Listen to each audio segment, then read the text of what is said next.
অনেক আগেই দেখেছি পোস্ট প্রোডাকশনের সময়, এখন দাগি দেখবো আজকে। কোনো একটা সিনেমার রিভিউ এটা নিয়েছিলেন এবং সেটা উনি প্রচারও করেছেন এটিএন নিউজে, এবং সেটা দাগি বলে চালিয়ে দেওয়া হচ্ছে। যারা এটা করেছে তাদের এগেনস্টে আমরা লিগ্যাল অ্যাকশন নিব। আমি সবসময়ই আমার ছবি যখন দেখি আমি তখন দর্শক হিসেবেই দেখি।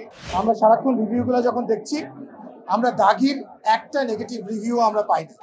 আর শাকিলের ব্যাপারটা হচ্ছে যে শাকিলের যতগুলো ছবি আছে কেমন করে যেন আমি ওখানে ঢুকে যাই। আমি বরাবরই বলি যে একটা প্রোডাকশন এটা কারো ব্যক্তিগত বা একজন ব্যক্তির শ্রম না, it's a total team effort. এবং প্রত্যেকটা মানুষ, আপনারা ইতিমধ্যে পরিচিত হয়েছেন সবার সাথে, পর্দার সামনে আপনারা যতজন মানুষকে দেখেন তার থেকে 10 গুণ 20 গুণ মানুষ পেছনে কাজ করে। আমার মনে হয় যে তারা কেন কথা বলতে পারে না সেটা আমাকে ভাবায়। তো আমরাই সবসময় কথা বলি। তো টোটাল টিমের জন্য আপনারা দোয়া করবেন। এটা হিসাবটা খুব ইজি, 3-4-12 মাস। তো আমার তো দরকার হবে না এক সিনেমার সময় আরেকটা সিনেমা নিয়ে ভাবতে। আমি সবসময়ই আমার ছবি যখন দেখি আমি তখন দর্শক হিসেবেই দেখি।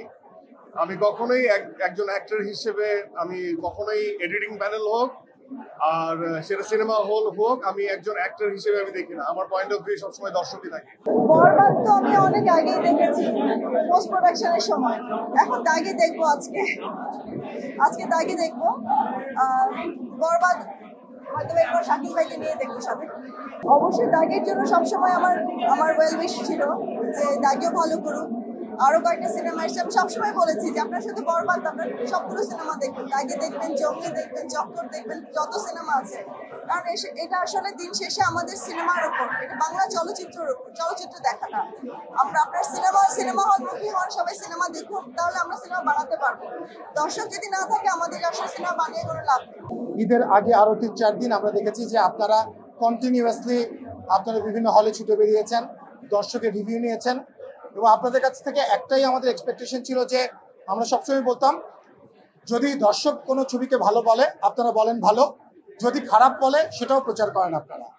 কিন্তু একটা আশাব্যঞ্জক বিষয় হচ্ছে আমরা দেখেছি আমরা আপনাদের বিভিন্ন টেলিভিশনেই আমরা সারাক্ষণ রিভিউগুলো যখন দেখছি আমরা দাগির একটা নেগেটিভ রিভিউ আমরা পাইনি, এবং সেটা আপনারাও জানেন। দেখেন, আমি এটা খুব স্পোর্টিংলি নিচ্ছি, কারণ যখন কোনো একটা সিনেমা হিট হয়ে যায়, দর্শকের মুখে মুখে চলে যায়, যেমন দাগি, এবং সেটা নিয়ে হয়তো বিভিন্ন ধরনের কনস্পিরেসি বলেন অথবা সেটাকে নিয়ে নানান চিন্তা ভাবনা তৈরি হয় সেটা, এবং তাদেরকেই আপনারা একবার জিজ্ঞেস করেছিলেন যে কুচক্রী মহল কারা। সো তারাই তো কুচক্রী মহল, যারা একটা ভালো সিনেমাকে তারা বিভিন্নভাবে এফেক্টেড করতে চায়।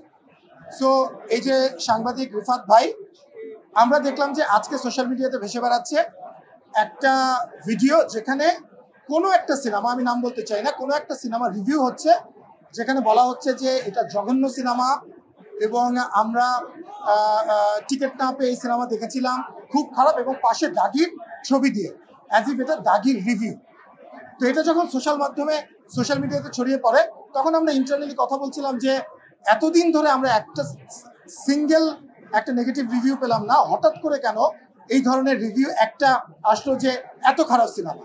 তখন আমরা আসলে একটুখানি আমাদের দিক থেকে একটু ইনভেস্টিগেট করা আরম্ভ করি। তখনই আমাদেরকে সাংবাদিক শাহাদাত রিফাত ভাই এটিএন নিউজের উনি যোগাযোগ করেন। উনি বলেন যে উনি কোনো একটা সিনেমার রিভিউ এটা নিয়েছিলেন এবং সেটা উনি প্রচারও করেছেন এটিএন নিউজে, এবং সেটা দাগি বলে চালিয়ে দেওয়া হচ্ছে এবং সেটাকে সোশ্যাল মিডিয়াতে ছড়ানো হচ্ছে। যারা এটা করেছে তাদের এগেনস্টে আমরা লিগ্যাল অ্যাকশন নিব, এবং তাদেরকে আমরা বলবো যে আর এই ধরনের অধ্যত্ব আপনারা দেখাবেন না, আর ফার্দার যদি এই ধরনের ঘটনা ঘটে এটা আমরা ডেফিনেটলি একটা স্টেপ নিতে বাধ্য হবে, এবং যারা এটা করেছেন তাদেরকেও আমরা আইনের আওতায় আনবো। তবে আমি একটু স্পোর্টিংলি নিচ্ছি এই কারণে যে এটা দিয়েও আরেকবার প্রমাণ হলো যে দাগি যে হিট হয়ে গেছে এবং দাগি যে বলেছিলাম যে is going to be blockbuster, এটা আবারও আপনারা প্রমাণ করে দিলেন। যারা হতেই পারে, এটা একটা হেলদি কম্পিটিশন, সেখানে কোনো ছবি কারো ভালো লাগবে কারো খারাপ লাগবে, কিন্তু এটা খুবই অনভিপ্রেত যে অন্য কোনো একটা সিনেমার বাজে রিভিউ সেটাকে দাগির রিভিউ বলে চালিয়ে দেওয়া, এটা খুবই ন্যাক্কারজনক এবং আমরা এটা তীব্র প্রতিবাদ জানাই। আমি না, দর্শকরাই প্রতিবাদ জানাচ্ছে। আমি দেখলাম সোশ্যাল মিডিয়াতে সয়লাভ হয়ে গেছে যে এই মিথ্যা কথা এবং অপপ্রচার কারা চালাচ্ছে, এটা খুবই দুঃখজনক। যাই হোক, সিনেমা আসলে ভালো ওয়ার্ক করলেই কিন্তু অনেক কথা হয়। এইবার ঈদে কিন্তু একটা ব্যাপার লক্ষ্য করা যাচ্ছে, যে সিনেমাগুলোই আসলে রিলিজ হয়েছে সবাই একটা কমন ব্যাপার কিন্তু দেখতে পাচ্ছেন, দর্শকদের উন্মাদনা এবং দর্শকদের যে এই উচ্ছ্বাস, এইটা আমি বাংলা সিনেমা, বাংলা চলচ্চিত্রের যে ইন্ডাস্ট্রিটা সামনের দিকে এগিয়ে নিয়ে যাওয়ার জন্য আমি মনে করি এটা একটা খুবই দারুণ সময় এবারের ঈদটা যে হলো। এবং গত কয়েক ঈদ দিয়েই আপনারা কিন্তু দেখছেন যে দর্শকরা ওয়েট করতে থাকে ঈদে কোন কোন সিনেমা আসবে। আমি মনে করি শুধু ঈদ না, সারা বছরই এরকম সিনেমার জোয়ারটা থাকা উচিত। বাংলা ছবির ক্ষেত্রে আমার যে ফার্স্ট এন্ট্রি ছিল, সে চোরাবালি ছবির পরিচালক হচ্ছে রেদওয়ান রনি, এখানে আজকে উপস্থিত আছে। আর শিহাব শাহিনের সাথে এর আগে আমার ছবি করা হয় নাই, ওটিটিতে কাজ করেছি, অন্যান্য মাধ্যমগুলোতে কাজ করেছি, কিন্তু ছবির ক্ষেত্রে এই প্রথম আমি শিহাব শাহিনের সাথে কাজ করেছি। আর শাকিলের ব্যাপারটা হচ্ছে যে শাকিলের যতগুলো ছবি আছে কেমন করে যেন আমি ওখানে ঢুকে যাই। তো সেখানে এবারও আমি আছি, তাণ্ডব হচ্ছে, এখানে দাগি হচ্ছে, এর আগে সুরঙ্গ হয়েছে। তো এইবারের ঈদের সবচেয়ে মজার যে বিষয়, 6টা ছবি মুক্তি পেয়েছে এবং 6টা ছবি নিয়েই দর্শকের আগ্রহ হয়েছে।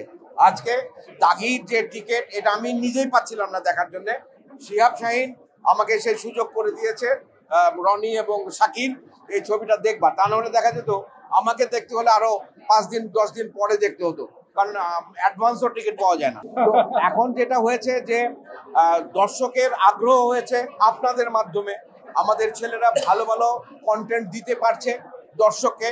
দর্শক কিন্তু আগে যেমন নাটক নিয়ে একটা উন্মাদনা তৈরি হতো ঈদের সময়, এবার সিনেমা নিয়ে এই উন্মাদনাটা দেখা যাচ্ছে। গত 2-3 বছর ধরে দেখা যাচ্ছে, এইবার অনেক ব্যাপকভাবে দেখা যাচ্ছে। এই স্রোত যদি চলতে থাকে তাহলে আপনারা সকলেই জানেন যে আমাদের দেশে সিনেমা হলের সংখ্যা কমে গেছে। সিনেমা হলের মুখী যদি দর্শক হয় তাহলে সিনেমা হলের সংখ্যা বাড়বে, ভালো ভালো ছবি তৈরি করবে, প্রডিউসাররা যখনই টাকাটা ফেরত পাবে তখন তারা আরো ভালো ভালো ছবি তৈরি করবে এবং দর্শকদেরকে সেটা উপহার দেবে।